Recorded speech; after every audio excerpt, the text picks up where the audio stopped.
ডিমের ঝোল বানাবো। 6টা ডিম ভেঙে নিলাম, ডিমের অমলেটের ঝোল অ্যাকচুয়ালি। এবারে নুন দিলাম ডিমের মধ্যে, একটু নেড়ে নেব, ভালো করে নুনটা ফেটে নেব। তারপর একটা বড় সাইজের পেঁয়াজকে ছোট ছোট কুচি কুচি করে তার মধ্যে দিয়ে দেব। কুচি করা পেঁয়াজগুলো দেখতেই পাচ্ছেন কেমনিভাবে কাটা হয়েছে, একটু ছোট ছোট করে। তারপরে দুটো কাঁচা লঙ্কা, বড় বড় সাইজের দুটো কাঁচা লঙ্কাকে কেটে দেওয়া হলো।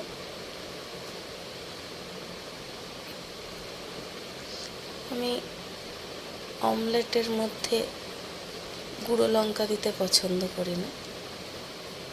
এবারে ভালো করে আবার ফেটিয়ে নিয়ে এগুলোর ডিমের অমলেট বানিয়ে নেওয়া হলো। দেখতে পাচ্ছেন বড় বড় করে ডিমের অমলেট। জিরে ফোড়ন দেওয়া হলো, গরম তেল, তার মধ্যে জিরে ফোড়ন আর 3টে তেজপাতা, একটা বড় সাইজের পেঁয়াজকে মুনমুন করে কেটে নেওয়া ছিল, সেটাকে তেলের মধ্যে দিয়ে দেওয়া হলো। এবার একটু গোলাপি করে ভেজে নিতে হবে। পেঁয়াজগুলোকে একটু লম্বা লম্বা সাইজে মুনমুনভাবে কেটে নিতে হয়েছে। আলুকে চোকা ছাড়িয়ে আলু কেটে তার মধ্যে পেঁয়াজের মধ্যে দিয়ে দিলাম।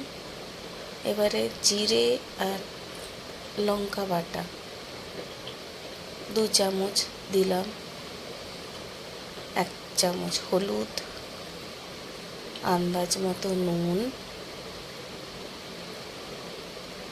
ভালো করে দিয়ে আন্দাজ মতো লঙ্কা গুঁড়ো দিতে হবে। আপনি ঝাল খেলে একটু বেশি লঙ্কা গুঁড়ো দেবেন, আমরা কম ঝাল খাই তাই জাস্ট ½ স্পুন লঙ্কা গুঁড়ো। ভালো করে নেড়ে নিতে হবে, নয়তো মশলাগুলো নিচে লেগে যাবে। এরপরে আদা বাটা, 1/2 ইঞ্চির একটা আদাকে কিসেও নিতে পারেন, আর আদা বাটা থাকলে আদা বাটা। ½ কাপ জল দিতে হবে তাকে মশলাটা ভালো করে ভেজে নেওয়া যায়, কষে নেওয়া যায়। 1 চিমটি চিনি গুঁড়ো দিলাম, চিনি গুঁড়ো না, চিনি দিলাম, তো ব্যালেন্স হবে। আলুগুলো এখনও ভালো করে সেদ্ধ হয়নি, তাই আর একটু ঢাকা দিয়ে একটু কিছুক্ষণ রাখতে হবে।